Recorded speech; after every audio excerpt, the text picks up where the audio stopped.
Tired of trying to collect payments from your clients and even collect revision notes? Visit mixingmusicpodcast.com and check out our sponsor list where you can find FilePass. FilePass is a website that I use every single day to send out mixes to clients. Not only does it block clients from downloading files until the project is paid for, but it plays back full resolution audio files and even has a place for clients to leave revision requests. This website saves me so much hassle and helps me to make so much money. Once again, visit mixingmusicpodcast.com and check out our sponsors list where you can find FilePass. We get a small commission for any purchase made through our sponsor list, so we appreciate your support. In this special episode, we interview the band Sego. Stick around till after the credits to hear their song, Neon Me Out. 1, 2, 3. Hello, and welcome back to the Mixing Music Podcast. I'm your host, Dee Kei, and today with me, always, my lovely co-host, Lu. But today's special guest, we have the band Sego with us today. Welcome to the show, welcome to the podcast, welcome to the studio. Yeah. You guys want to introduce yourselves for the audience? Yeah, I'm Spencer. Raise your hand, baby, because... Hey, I'm Spencer from Sego. I'm Thomas from Sego. I'm Alyssa from Sego. I'm not from Sego. I'm not from Sego either. But we're all Sego. We're all So we're all Sego. There you And go. what was the title of the last album again? Sego sucks. Got it. Got it. So just in case you're wondering, it's easy to find. Yeah. Yeah, and we're a big fan of these guys. Our intern Maxton kind of brought them together into the studio, kind of arranged everything. But fun fact about Sego, I might be one of the only few people in LA that has watched them perform live multiple times in Utah. Yeah. Oh, shit. So let's talk a little bit about that. Like, people know on the show that I lived in Utah from 2016 to 20-ish, like 4 years. Are you guys from Utah? Like, how did that start? Yeah. Tom and I grew up sit close to where you were going to school, and we started as a different band down there, which brought us to LA. This is like the trek. Was it called Sego before? No. There was a different band. It was called Elizabethan Report, Oh, yeah. Elizabethan Report. and then Yeah. we changed, which was changed to Yeah. Eyes Lips Eyes, which then lead singer We broke got up. married. Got married, broke up, got it. And then we started Sego out of the ashes of that, and Tom and I kind of persevered through that transition, and then we met Dirk down here. Yeah. Spencer, after that band broke up, like a year after, we kind of played around with other friends and like kept ourselves busy. But he had this stockpile of music and songs, and he's like, I don't know what to do with it. And like it's like you should do it. You should just do your own thing with it, and I'll do you one better. I'll play drums for it. Yeah, let's Hey. keep it And going. I'm in. So Sego was kind of originally a solo thing? Is that... Not Kinda? necessarily, but he just he never stops writing, and so he had a bunch of music that he'd been writing that he didn't know what to do with. It didn't have a place for it, and I was like, well, let's just start a band. Let's just do a thing. Yeah. And Yeah, it was originally, to be honest, I was trying to get Tom to sing in the band because, Yeah. He's because I got the stash for it. yeah, he's got a. We would have never known because of the mask. It's a Sneak good thing it peek. fell off. Be safe. But I couldn't quite talk him into it, and so I ended up by default being the lead singer, but it wasn't by design. It just kind of happened that way.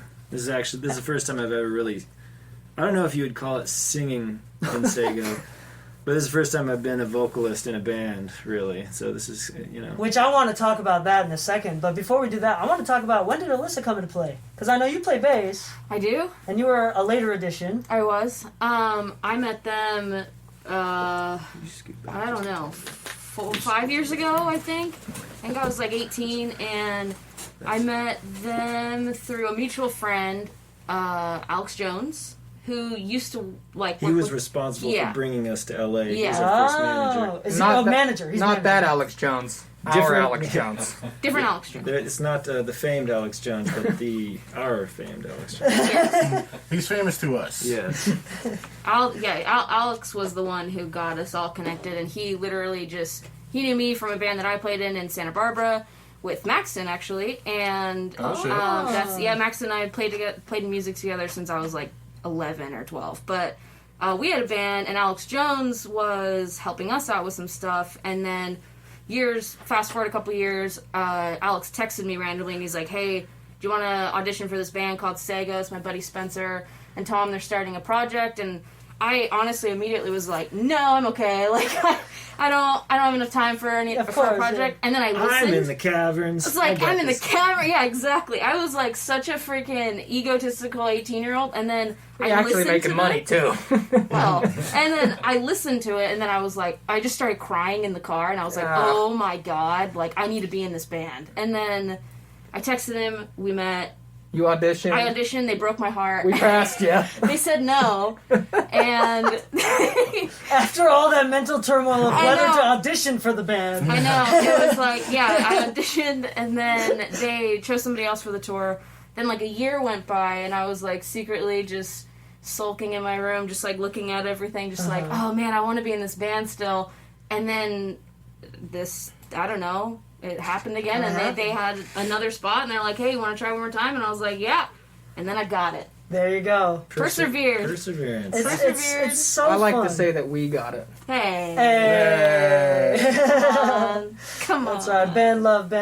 But I'm really glad. This is one of the first times where I don't know y'all personally close enough, where some of the other artists that have been on the show have been friends or total strangers. But I've actually seen you guys perform live and can say that your show and just like your album, it sounds crazy.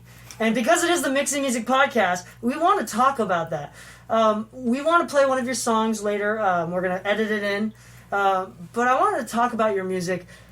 How would you describe, before I offend anybody by trying to describe your sound, Spencer, can I ask you, how do you describe your sound? What is going through your head? Yeah, I mean, I think we endearingly refer to it as art punk by non-punk non-artists. Yeah. I feel like that's about as close as I can get. Yeah. I get that. Like, emotionally, it's kind of punky. Yeah, it's punky, but I can't really wave the banner of punk because I feel like that's a very intense, loyalist community. And sometimes a little too loyal. Yeah, a little, it's a tight, it's a highbrow world. And then artists who, it's hard for me to consider myself like an artiste, but I feel like this comes from a place of like slightly more organized intent. And so it has like that, but yeah, I would never refer to myself to friends as an artist necessarily. So yeah, that's about it. How about alternative? We'll just say that. Yeah, there you go. Alternative, like an alternative rock kind of thing. Yeah, Always like your that vocals, one. like you said already, like your vocals fit very well. It's kind of like you're not really rapping, but it's kind of lazy, and you're like doing almost poetry, just on the stage to rhythm, and it's got this kind of like, may I even say, like the vocals in Cake are very similar. And to be honest, I don't hear anybody else doing it. Because if you did it a little bit more intensely, it'd be more like hip-hop. Right. But when I hear you, it's just like enjoying the show. Like, you're just enjoying what you're saying. Yeah. It's not really rapping. It's kind of, more of like a stream of consciousness. Yeah. Like, it's not like a flow, though. I've actually had a friend who's working on a hip-hop project and loosely asked if I would do a verse. He's got bars. And I bet he does. yeah, I feel like my type of verse isn't the kind that you just throw into a beat, but I definitely feel like you can at least open a beat. Yeah, like you can narrate the song somewhat. Well, you know that part before they start the verse where they're just talking about the headphones and all that stuff. Yeah, that's my my headphones verse. Yeah, I'm just talking about the surrounding. Like, turn the headphones up, yo, everybody. Y'all ready? Okay. And then I'm out. That's my verse. Be like dropping David Byrne into a DMX track. Yeah, exactly. But you gotta sneak in, like, is this even the right tempo? Yeah. That's right. Oh my God. So I think you guys are really awesome guests for the show. Not only are you a genre of music that we don't typically talk about, and Lou specializes more than I do within the rock realm, but you guys really have amazing productions.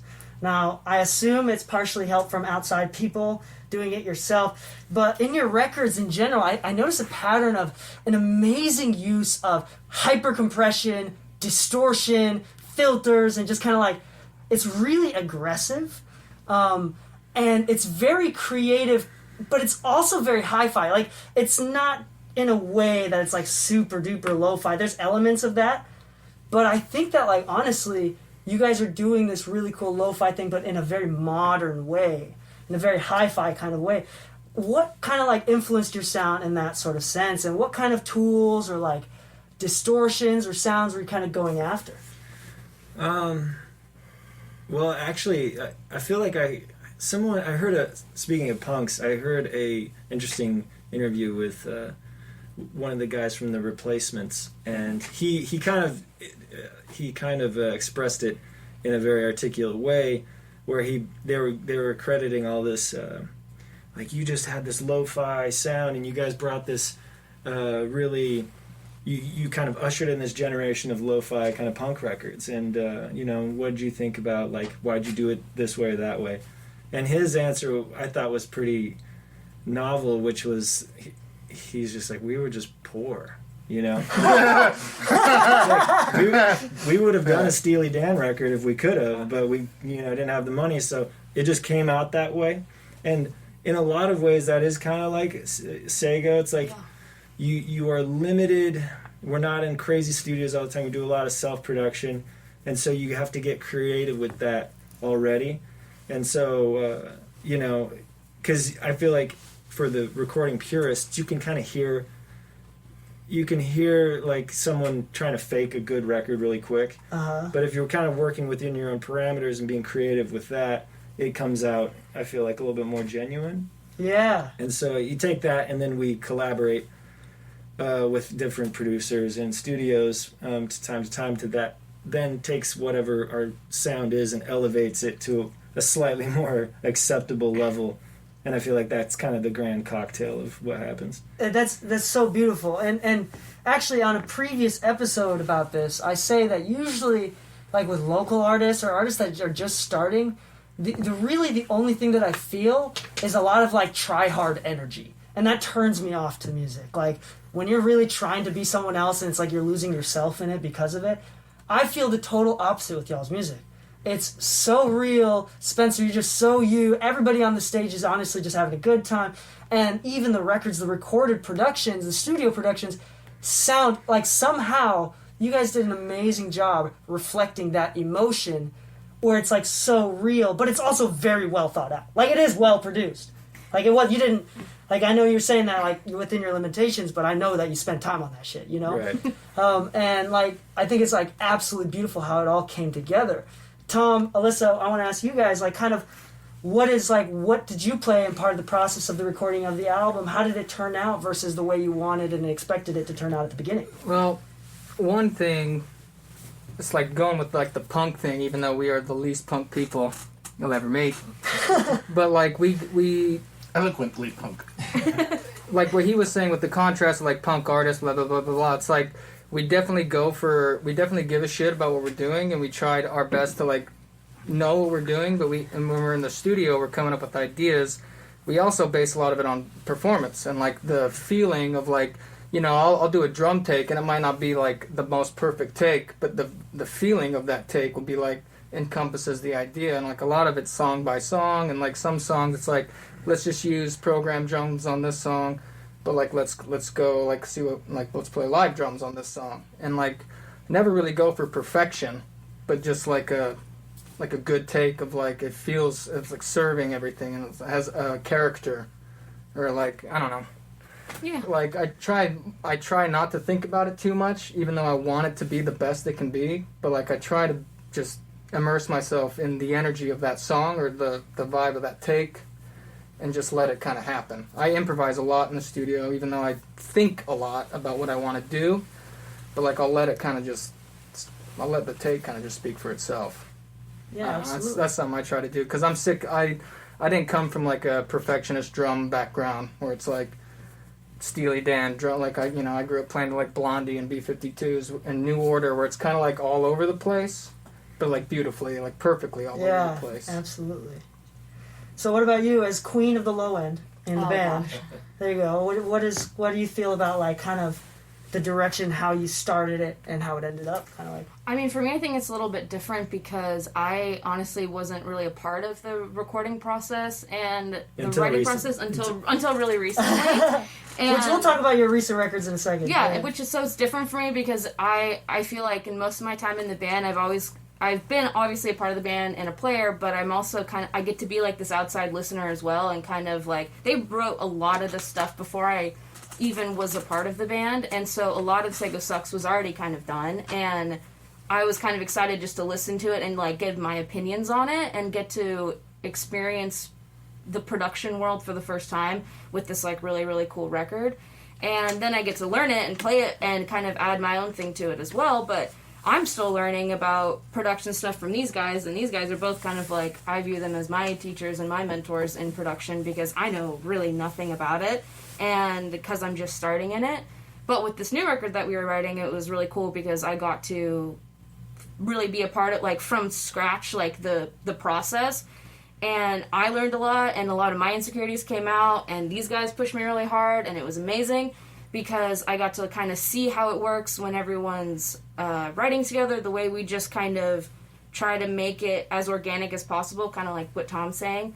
I feel like that always comes across in the records where we try to make it fit live as it does in the production, because I hate personally when you listen to a record and you're like, man, that record was amazing, and then you see the band live and it's like completely different products. But for us, I feel like we have that sometimes, but we can also meet in this middle where it's like, oh yeah, it's different from the album, but in like a way better way, or we try to like be way better live and use the records as like a little example for something and like expand on that musically.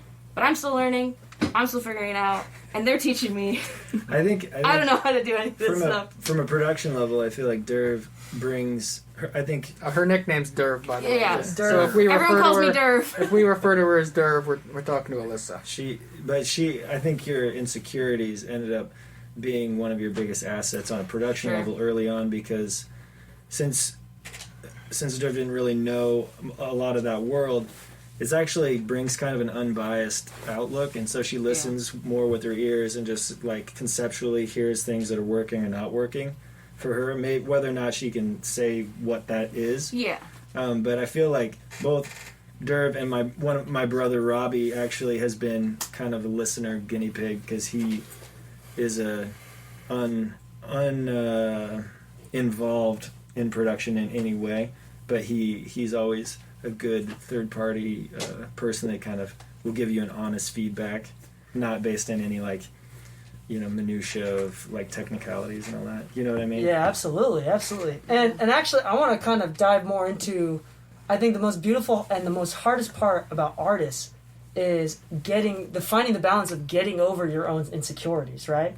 And I want to talk about that, but I know that the listeners are often wanting to know technical details. So before we talk about what I want to talk about, which is getting over that, the emotional side of it, is I want to hear some technical stuff. Like, what was one of the coolest things production-wise you had to do, or like the weirdest, out-of-world, like new thing that you've ever done in the studio, or anything, happy accidents? A random piece of equipment you found that you never thought you'd ever use. The Lay's potato chips. What?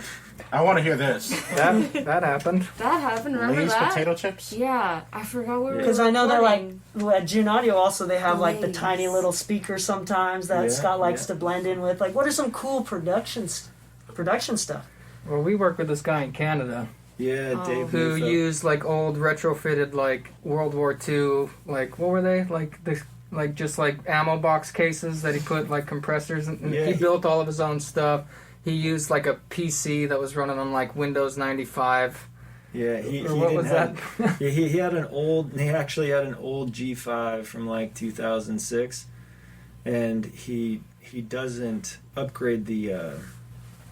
Dave, sorry, I'm giving away your secrets. We're not even talking about that guy. This is somebody else. But yeah, he never really upgraded his computer, and he doesn't have the internet at his studio, so it never really like got upgraded and got outdated. So he uses this super old. It's basically just a tape machine computer, and he builds all his own equipment. But I feel like Dave actually well, from like a technical, it's more of a production standpoint. And that's cool too. His outlook on production, in particular the drums, was wild.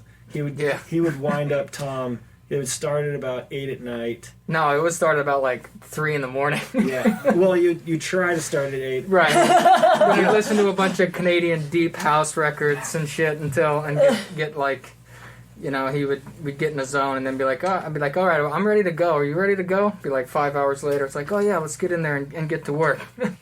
And then he would basically have Tom play every possible genre or version of the song on the drums.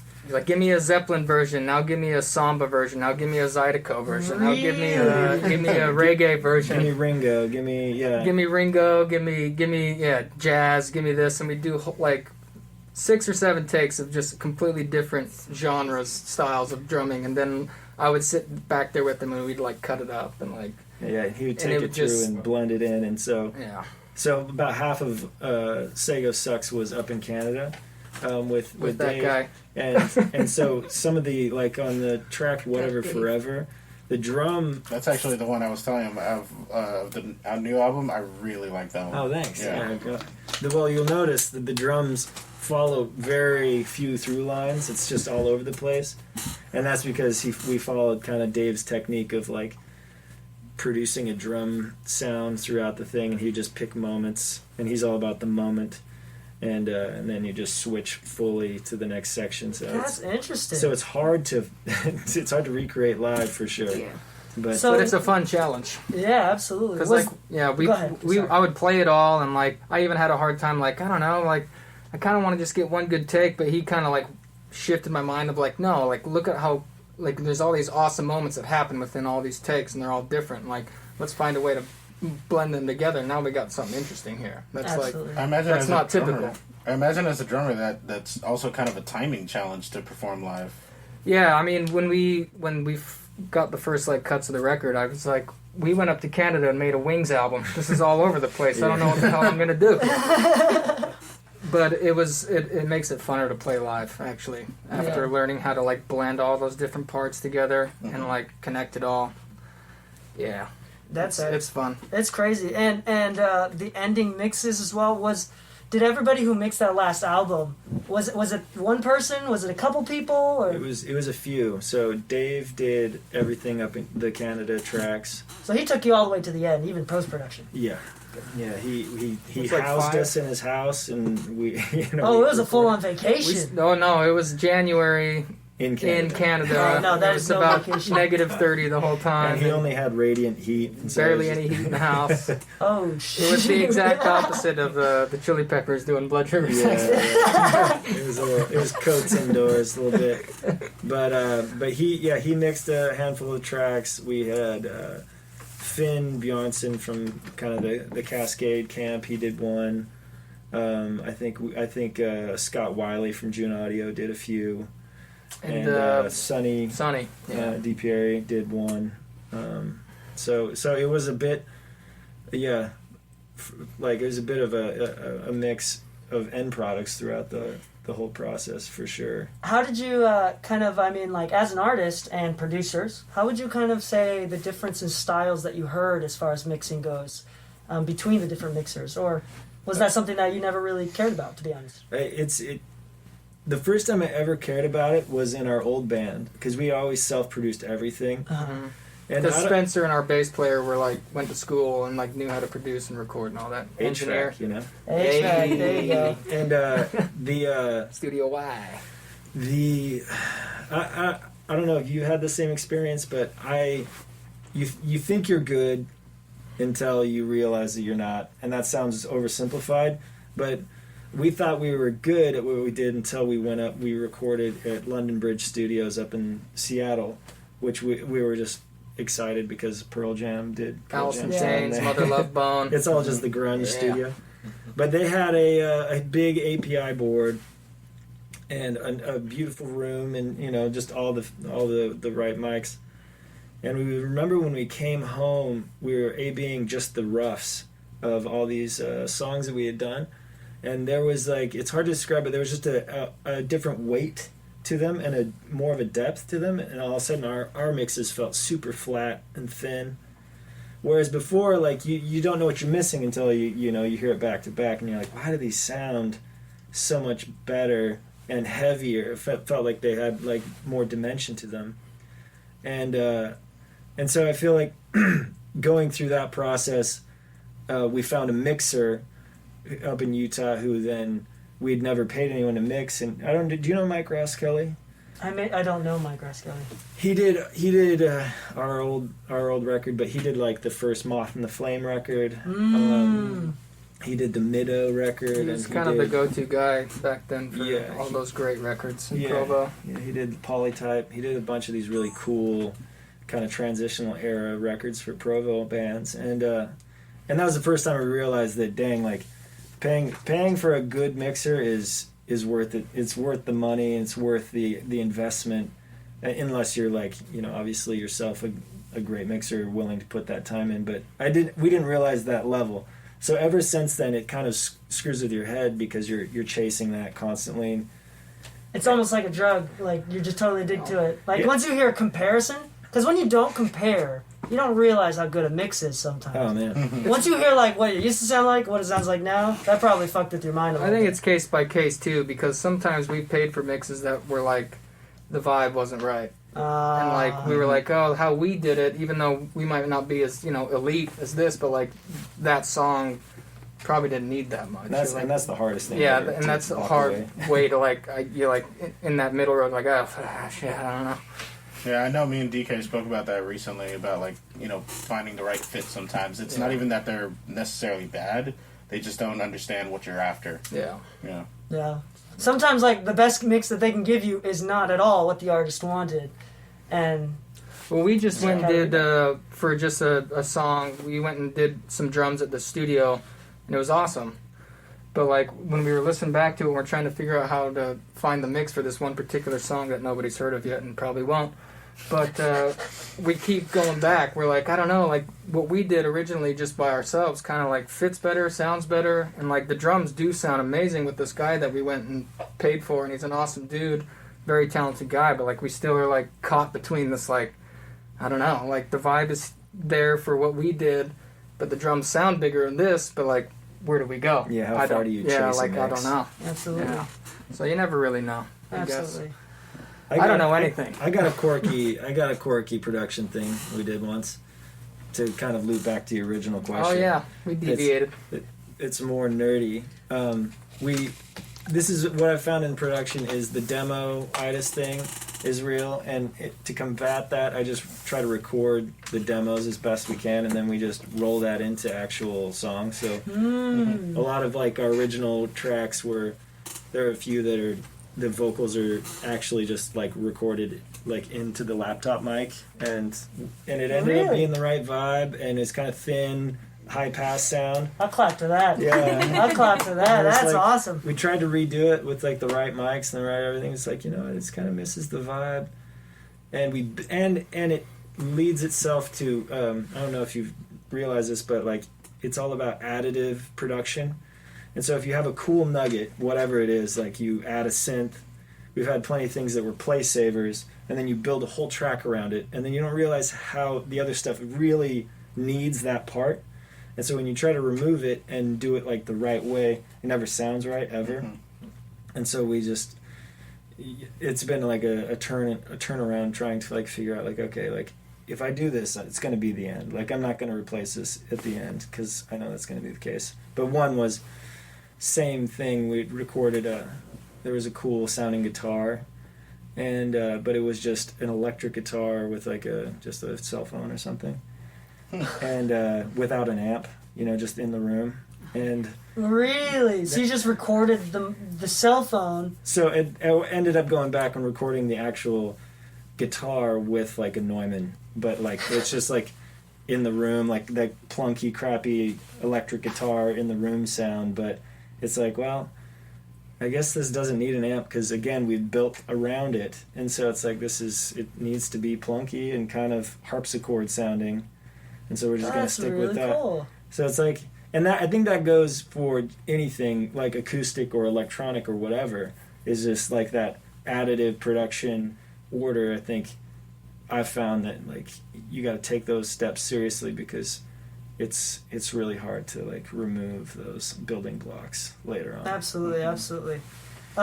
As we kind of wrap up, I kind of wanted to ask a little bit more about the future record. So, Alyssa, or Derv, right? Can you tell us a little bit about the 2 new records that came out and what that was a part of? I heard it got split up. Like, what is? Yeah, there's Life with Pam, and That's it. That's it. Yeah, we did Life with Pam, and well, Life with Pam was fun, and that one was good because we decided to release it as a 16-minute, 40-second chunk of music, and that's how it's meant to be listened to. And there are some singles that are released from it, but... And Bandcamp only.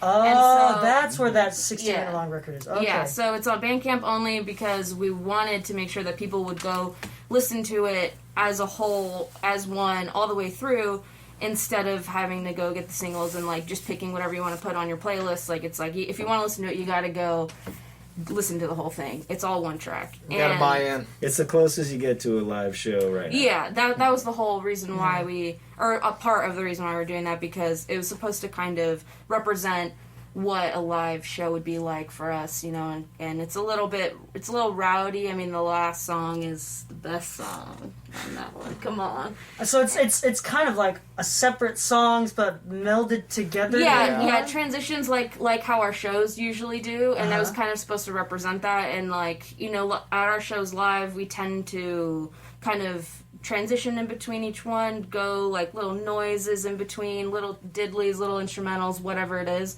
And so in Life with Pam, it does that as well. So there's like, it's all supposed to kind of transition into one and kind of feel like one show. That's awesome. Really so it's fun. on Bandcamp. It's on Bandcamp. I wanted to emphasize that it's on Bandcamp. She's on Bandcamp. That's right. Hi, And Pam. Pam lives like 2 blocks away She from lives here. 2 blocks away from here. There is an actual Pam. Oh, Yeah. this is She's- amazing. She's a real woman. She's a real... She's an amazing woman. Is the song really about Pam's life? It's not about Pam's life. It's about life with Pam. Nice. I was living with Pam last year.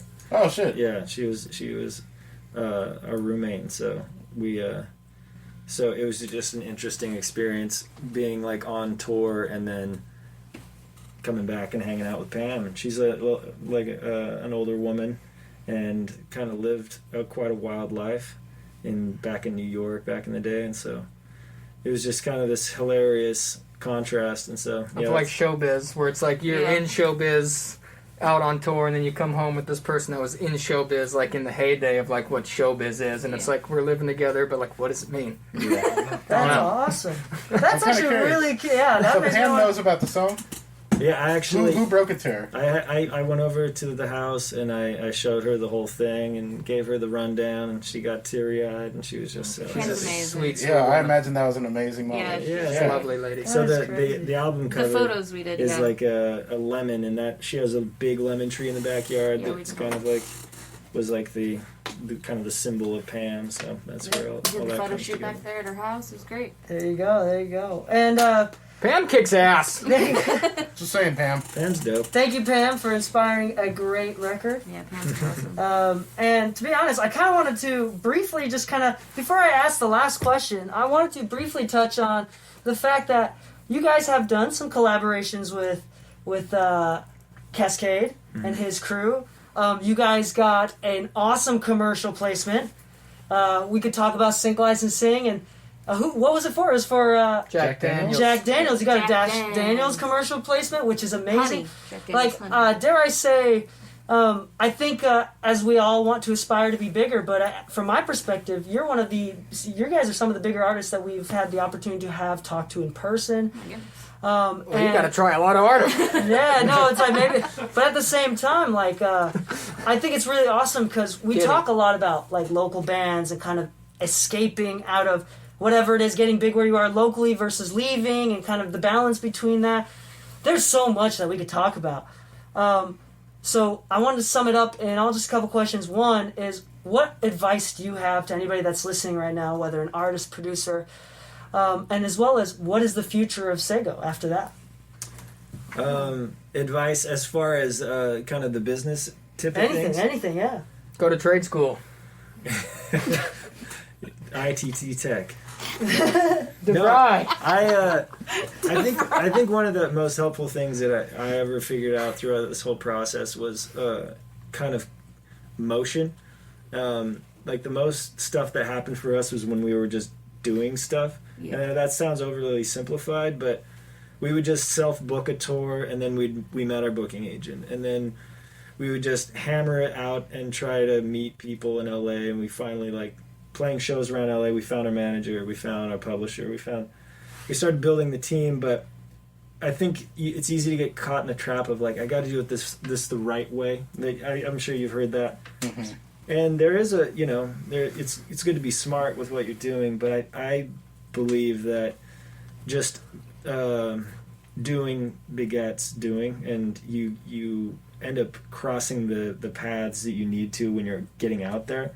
And so just putting stuff out, getting on tour, in and of itself, it might be not as efficient as you want it to be, but it does something, especially when it's so inundated with artists and TikTokers and influencers. Yeah, I love how you said doing begets doing. Yeah. Boots on the ground. Yeah, just putting one foot. What about you, Tom? Do you have any advice to anybody that's listening?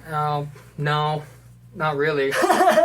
But I just know that we love what we do, and that's what we strive for. Like anything that we come up with, we try to keep ourselves interested first, because we like what we do, and as long as we like what we do, then we feel like it's going to be cool for other people to listen to, because we feel like that comes through as like our genuine interests and like what we're stoked about. So I don't know. My only advice was to just figure out what you enjoy doing and just keep doing it. Yeah, be selfish. Yeah. Kinda. That's the biggest thing. What was the quote that I heard recently? A reasonable man will adjust himself to the world, an unreasonable man will adjust the world to himself. Therefore, all progression is based off the unreasonable man. Interesting. And I am unreasonable. There you go. And there has been a lot of progress. Like, you guys have really pushed that music. It's been awesome. We've been together for a long time now, since the Provo days. 2007 is when we started playing together in bands, and we've always just looked at each other and like, are you still in? Are you still excited? Yeah, are you? Okay. And the minute that conversation goes the other way, we're just going to keep going. Yeah, absolutely. So, Derek, do you have anything to add as far as like advice to anybody that's listening, any young bass players or anybody else? I've learned that a huge part of I don't know, doing whatever we're doing is just kind of being a road dog too. That's like a huge part of it. You kind of got to be able to, at least in the beginning, like just do whatever it takes. And whether that's sleeping in the middles of aisles of car seats in a truck or whatever, wherever that was, that horrible bus we were in, eating only green room food, having a nap for supper, whatever it is, like you kind of have to just do anything in order to get what you want. And that's, I feel like, what they've taught me and what I've learned in it is like, oh shit, I gotta step up and like I gotta let go of all those things I'm comfortable with and just be dirty, be gross, be tired, and keep working constantly. It's always like play the hell out of that bass. Play that out of the bass. And kind of what Spencer said, like always moving forward. Like just no matter what, always put something out, always be touring, just kind of be there, always. Yeah. Just keep on doing it and be recognized. And I feel like that was the biggest comment we got from people was like, oh shit, they're still touring? Like they're still on tour? It's like, yeah, I mean, we're just gonna keep going out and keep doing it. And so I think there's a couple points out of that, which is, one, what Tom said, like, do you love what you're doing enough to be willing to do that? Exactly. Because you also talked about how you were from, what, Santa Barbara? Santa Barbara, and you were being prideful, and you decided to finally allow this Utah boys to, like, audition, and then you got told no. Like you really like them. Like, that's awesome on y'all. Y'all that you convinced Alyssa, right? I do really like them, and I love them as people, and I think that's a huge part too, is the way we tour and stuff. I feel like it can get pretty gnarly, but it also makes us really close too. And that sounds so cheesy, but like we are really close, and I consider them my family, and like that's a huge part of it as well. And like you just have to collectively we do check on each other too sometimes. That's important. It's like, hey, like, are you still good? We're all still good, and like let's just keep going and keep moving forward and just freaking be there all the time. There Be you in go. people's faces all the time. Well, There you go. we're such road trash that when we brought Alyssa along, she fit right in. So. Yeah, I am very much road trash too. And, you know, at Santa Barbara is whatever, but like I feel right in with these guys. It's just That is like amazing. So do you it guys just like fit. sleep in glad bags? Uh, Like that's the sleeping Hefty, bag right hefty. there? I mean, we would not put that past the situation if we needed But to. I mean, that's what it takes. And to be honest, dare I say, like, if you don't put in that much work, are you really competing? Yeah. You know, Yeah. at this day and age, it's way too competitive. Oh Well, yeah. It's funny. I had this conversation today with a friend of mine from New York who we were discussing how music it's hard to make money in music because music is awesome. Otherwise it would be, you know, like everyone wants to do something that's awesome to make money, and hence the competition is so high Yeah. that it's really hard to make money in music. And that's like, and understanding that right away, that it removes kind of like the underdog thing where it's like, oh man, this is just like unfair. You know, how is this unfair? It's like, well, because it's awesome. And you got to remind yourself that actually this is sweet that we get to do this in general. And then when we do get Jack Daniels stuff, or we do get cool tours, it's double. It feels like very much. I don't know. Actually, I'm not gonna say it. Not gonna say it. No worries. Let's go right into what is the future for Sego. But this year has reminded us how awesome it is since we haven't been able to do it. And like, you know, In a live sense. Yeah. in a live sense, and like how much we do that so much. Like we're usually out and about a lot, and like since we haven't been able to do it, it's a nice reminder. So I'll take this last year, 2020, worst year ever? No, great learning lesson, great perspective shift. And it has. I mean, as far as things coming up or things that have been happening, it's just a big opportunity to record and write nonstop. And I'm sure you guys here at the studio have noticed that it's when you're not touring, you actually have more opportunities to write and record. So we've been busy in the old studio. It's not exactly as nice as this, though. No. Yeah. Thank you. Thank you. But yeah, we'll just keep doing what we can do until we can do what we do again. Yeah. I guess. That's awesome. Well, one last time, take a listen to Sego on Spotify, Apple Music, Tidal, anything, anywhere, and the Bandcamp. new record, Bandcamp. The Life of Pam, on Bandcamp. Pay the artist directly, support them. Bandcamp, Life of Pam. Is that right? Yeah. Life of Pam. Check you. them out. Just enjoy remember, it. a good mustache makes a good potential singer. Yeah.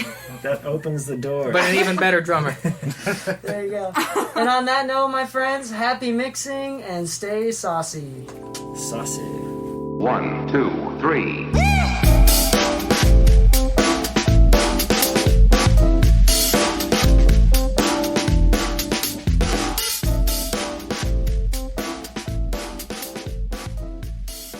If you'd like to take advantage of my free guides and online videos, please check out links.dkmixes.com. That's links.dekeimixes.com.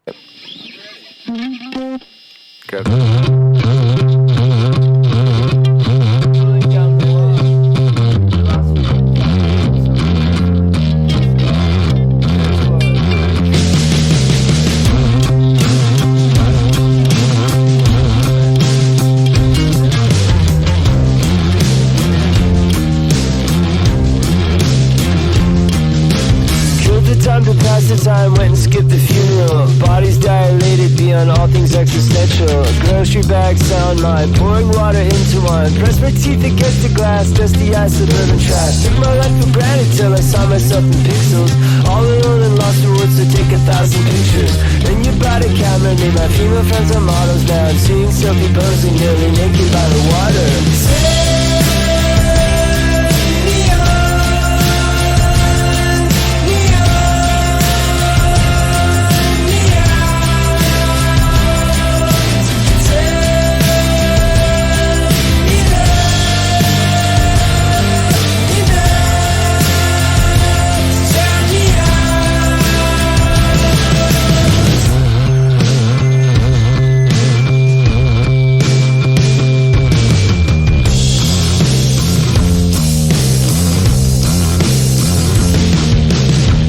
young from Utah to the coast of California. Shrouded in success, can't wait to post a new persona. Day to day, refresh the page. Life's okay, closet gay. Transform turns indignant, turns repressive and sequestered. Bless my soul, raise the angle, raise all imperfections. Covered up my childhood with the current, that obsession. Guess who's getting married? Me and Tina stun the family. A love so insecure, we locked the door and lost the spare keys.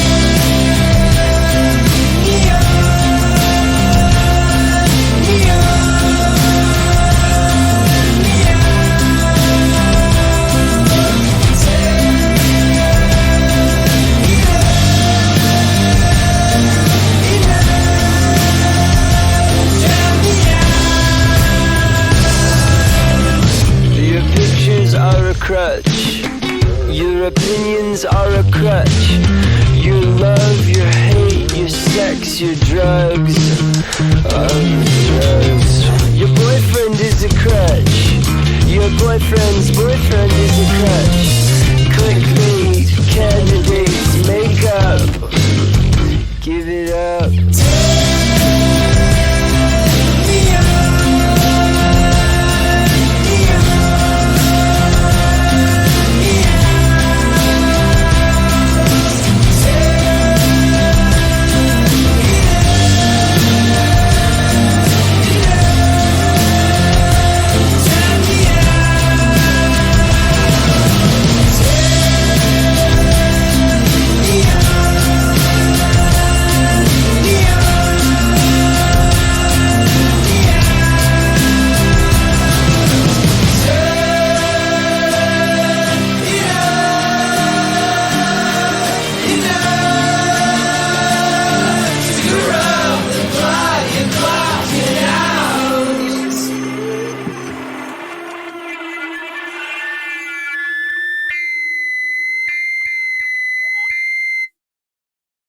Are you struggling on a mix and want some feedback from Dee Kei and Lu? Well, now you can. Go to mixingmusicpodcast.com to apply for mix feedback directly from Dee Kei and Lu. You could pay a small fee on the website to get direct and immediate mix feedback from me and Lu, or you can join our private Discord server where we can give feedback or other members can give feedback on your mix for free. Find both options at mixingmusicpodcast.com.